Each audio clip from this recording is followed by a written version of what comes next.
The young generation are copying a lot of errors from many fathers, and they are beginning to see ministry success as cars and houses and visas and side chicks and designers and material things. Success in ministry is not material things. God delights in the prosperity of his servant. But that is not the goal. That should not be the goal on any pulpit. Success in ministry is not latest cars, and success in ministry is not a visa to travel around the world. And success in ministry is not wearing the most expensive thing. There are things that even unbelievers can get without prayer, without relationship with Jesus. Success in ministry is knowing Jesus, becoming like Jesus, and raising kingdom carriers. Kingdom carriers. Success in ministry is raising kingdom carriers to invade the 7 mountains and to transform the society, transform the community with the values and the virtues and the morals and the principles of the kingdom. Success in ministry is when heaven is reflected on the earth. Success in ministry is when the disciples, the believers are discipling nations.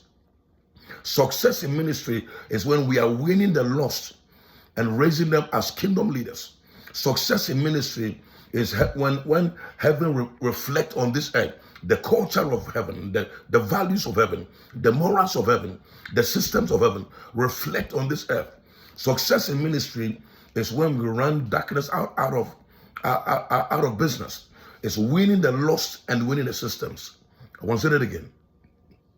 Success in ministry is winning the lost and winning the systems. Jesus Christ came to die for man, and he came to redeem man from the system. He also died for the system. For God so loved the world. He died. The word world there means systems. Systems. So success in ministry is not a huge church. If success in ministry was a huge building, a huge city, building a huge cathedral, and gathering a lot of people and having religious programs, Nigeria will be the most developed nation in the world. Africa will be the most developed continent in the world. So that is not success. Success in ministry is when the saints take charge, when our society and our communities and our systems reflect God, reflect the beauty and the values of heaven. All right. So the number of churches don't change anything. The size of our churches don't change anything. What changes is the teachings from the pulpit. When the teachings are not kingdom-driven teachings, the saints become busybodies. They keep going around in circles and keep going around in circles, and we use all kinds of manipulative ways to keep them, going around in circles. Success in ministry is more than material thing. God wants you to have the best. God wants you to drive the best. God wants you to live a very good life and comfortable life. But success in ministry is more than that. Success in ministry, the assignment of the church is dominion, and the success of the church is dominion. When the saints have taken charge, when our communities are reflecting God's glory, when immorality, homosexuality, corruption have been run out of business, that's called success in ministry. Success in ministry is not measured by what happens in the church. The 4 walls of the church is only for fellowship and training and deploying leaders who are kingdom carriers. The 4 walls of the church is only for training leaders who have discovered God, who have built capacity, who have been deployed to serve the interests of God, to determine the happenings, to affect the culture, to affect society, to redeem man, to serve humanity. That is when we become successful. Hiding in the 4 walls of the church and becoming the light of the church instead of the light of the world is not success in ministry. That is why we have all these churches all over the place, and there is zero impact.